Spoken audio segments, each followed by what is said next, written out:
They were told they were racially inferior. They were told they lacked the intelligence to handle modern fighter aircraft. They were not supposed to succeed. But in the face of bigotry and ignorance, the Tuskegee Airmen prevailed. With skill and bravery, this all-black fighter squadron shattered racist stereotypes. And their exploits became the stuff of legend. Now you're in the cockpit as red-tailed Mustangs take on swarms of Nazi fighters.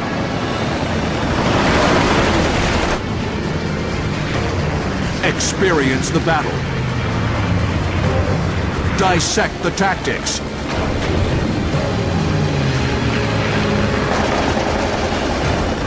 Relive the dogfights of the Tuskegee Airmen.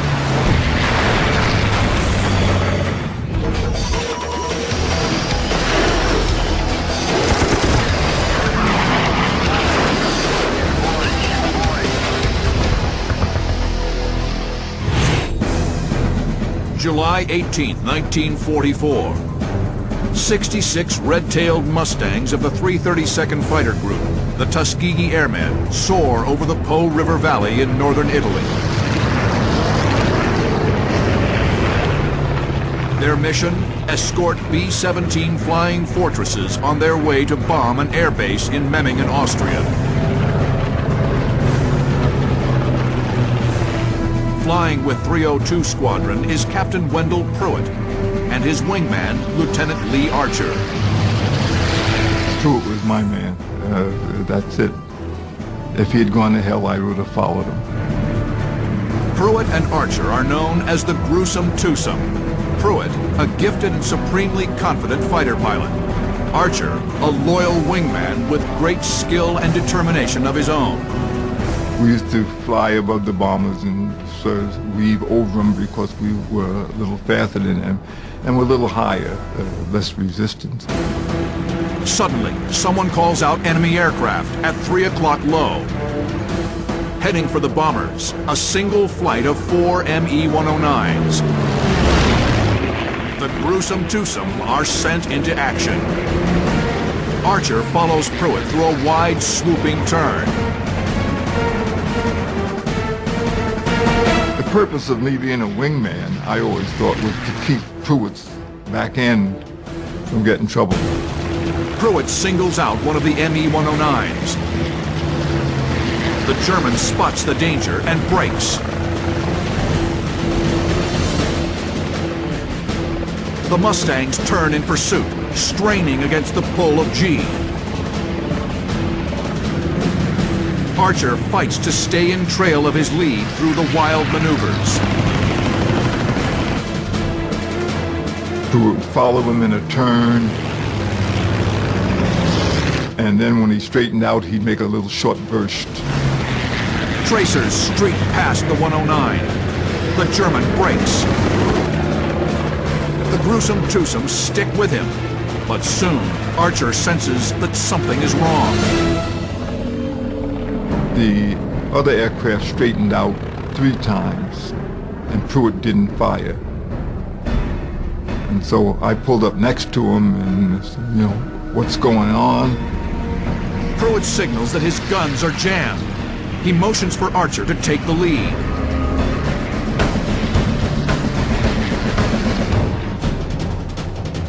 Archer throttles up and closes on the enemy.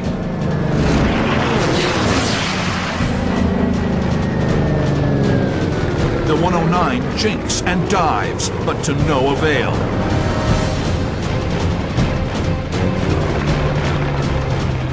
I made the burst, it hit him.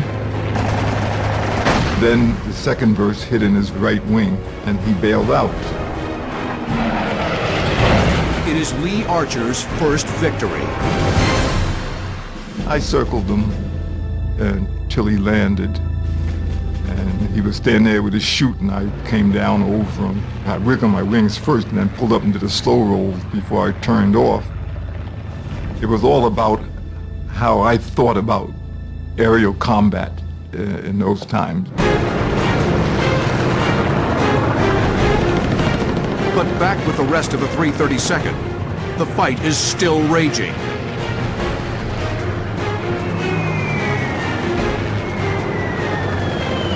As many as 30 more ME-109s are attacking the bombers from all directions.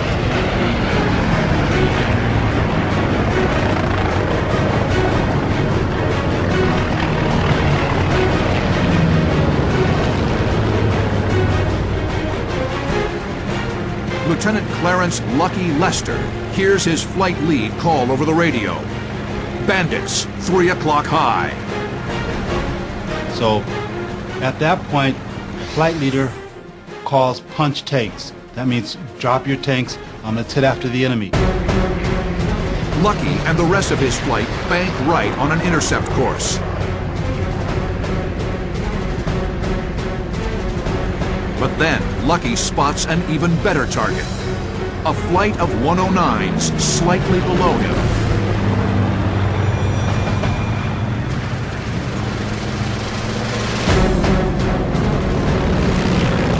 That training kicks in and reflexes take over and you're an animal. And you're out for the kill. You're on the hunt. You're going to get it done. The Germans have not yet spotted him. At 200 feet, he unleashes a torrent of machine gun fire. The airplane starts to smoke and it explodes. Pieces are flying all over. Debris coming at him. He's dodging the debris. Lucky bobs and weaves through the flaming wreckage. Miraculously, his aircraft is unscathed. Off to his right, probably just with the swivel of the head, left and right, he notices another 109. He peels over to the right, gets behind this second 109, and he gives him the works.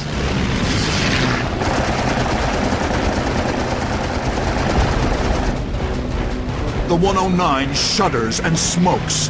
Lucky deftly rolls over the top of the doomed German. He watches as the pilot throws back the canopy and leaps away. Lester has downed 2 aircraft, but the fight has carried him far away from the bombers. Skimming the peaks of the Italian Alps, he spots a 109 at 2 o'clock low. Altitude is a key with fighter pilots. They call it being on the perch. Like a bird on a perch, you see something down below, you dive on it. Therefore, with Lester being on the perch, he had the advantage.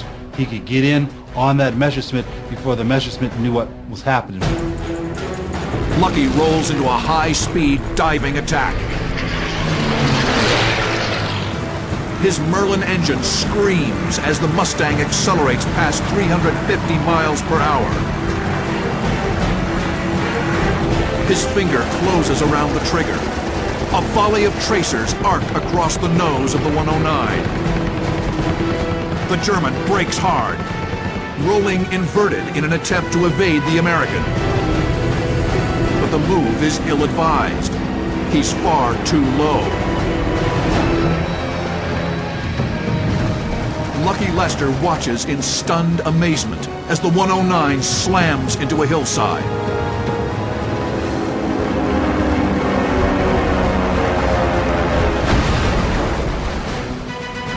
Lester soars over the wreckage, exhilarated by the intense dogfight.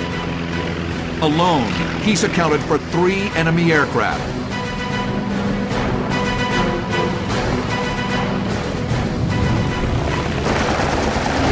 The rest of the 332nd downed 9 more for a total of 12. Their most successful day of air combat to date.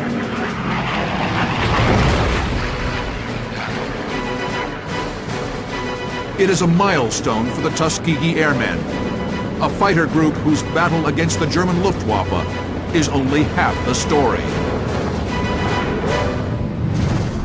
Deemed by the War Department as inferior to whites and unable to handle the intricacies of modern weaponry, black soldiers were relegated to support roles. Flying fighter planes was out of the question. It was thought, over the objection of Hap Arnold, who was in charge of the Air Corps at that time, that blacks didn't have the ability to do complicated things, the leadership, etc. We knew that was wrong. Under pressure from the black press, the NAACP, and even his own wife, President Roosevelt relented in 1939 and ordered the civilian pilot training program to be open to black students who wished to become civilian pilots. In December of 1940, the War Department followed suit and appropriated $1 million to build a suitable base to train black airmen at the Tuskegee Institute in Alabama. They called the effort to train these men an experiment. The men bonded immediately, imbued with a sense of common purpose and racial pride. Although the Army didn't believe in our capability, they didn't change the training standards, and that was a plus for us, that we were able to meet the standards and perform successfully. And World War II gave us a chance to go into combat units and do a first-class job so the larger population would realize how silly and stupid segregation was. In April of 1943, the first full squadron of African-American fighter pilots, the 99th Fighter Squadron, received orders for deployment to the Mediterranean Theater of Operations. By June of 1944, the 99th had joined 3 other all-black fighter squadrons. Together, they comprised the 332nd Fighter Group, known to history as the Tuskegee Airmen. August 24, 1944. American B-24 and B-17 bombers of the 5th Bomb Wing approached their target, Pardubice Airfield in Czechoslovakia.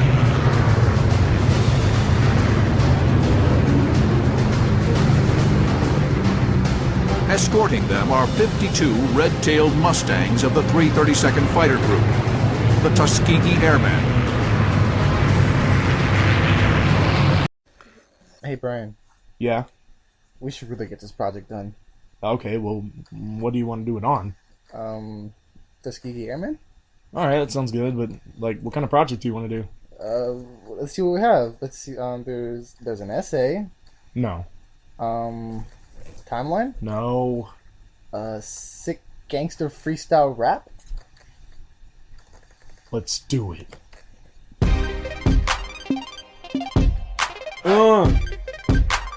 Yeah, Tuskegee! Airman. Yo. The Tuskegee Airmen were dedicated and determined. They were the first black military airmen. Initially trained to only be pilots, they soon became the navigators and the bombarders. From 1941 to 1946, some 1,000 black pilots were trained to do this. My homies in the planes were nicknamed the Red Tails. They guarded the bombers and they never ever failed. The Tuskegee Airmen were so awesome, and they saved the war for all of the bombers, yeah. When it came to World War II, ain't no one wanna mess with the Tuskegee, especially the German ME-262 and Winchester D-Store 3. I mean, we're talking about a time when they were segregated, yo. Other black men were consistently hated, making other racial to feeling so jaded, helping other bombers making cities and faded. They want a whole lot of wars, making a triumph stated. And if you're gonna sit and say that they didn't help, then you cry. Then think about the 409 airplanes and the battleship that they sank, yo. Like, seriously? That's a lot. The Tuskegee Airmen were so awesome, and they saved the war for all of the bombers, yeah. And if you weren't there, it's okay, cause we weren't either, yeah. But we're sure it was so awesome, yeah. Explosions everywhere.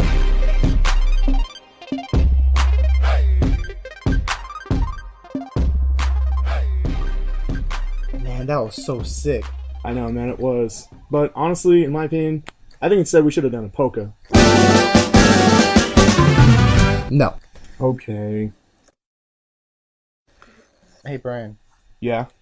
We should really get this project done. Okay, well, what do you want to do it on? Tuskegee Airmen? Alright, that sounds good, but, like, what kind of project do you want to do? Let's see what we have. Let's see, there's an essay. No. Timeline? No. Sick gangster freestyle rap? Let's do it.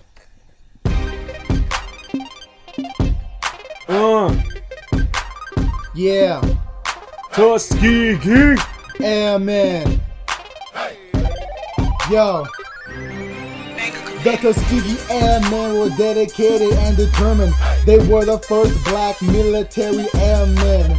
Initially trained to only be pilots, they soon became the navigators and the bombarders. From 1941 to 1946, some 1,000 black pilots were trained to do this. My homies in the planes were nicknamed the Red Tails. They guarded the bombers and they never ever failed.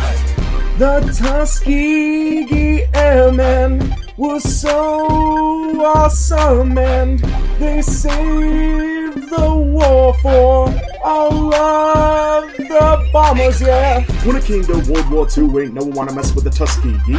Especially the German Me-262 and much of D-Store 3. I mean, we're talking about a time when they were segregated, yo. Other black men were consistently hated, making other racial kids feeling so jaded, helping other bombers making cities look faded. They want a whole lot of wars, making a triumph stated. And if you're gonna sit and say that they didn't help, then you cry. Then think about the 409 airplanes and the battleship that they sank, yo. Like, seriously? That's a lot. The Tuskegee Airmen were so awesome, and they saved the war for all of the bombers, yeah. And if you weren't there, it's okay, cause we weren't either, yeah. But we're sure it was so awesome, yeah. Explosions everywhere.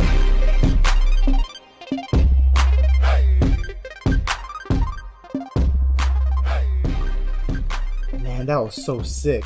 I know, man, it was. But honestly, in my opinion, I think instead we should have done a polka. No. Okay.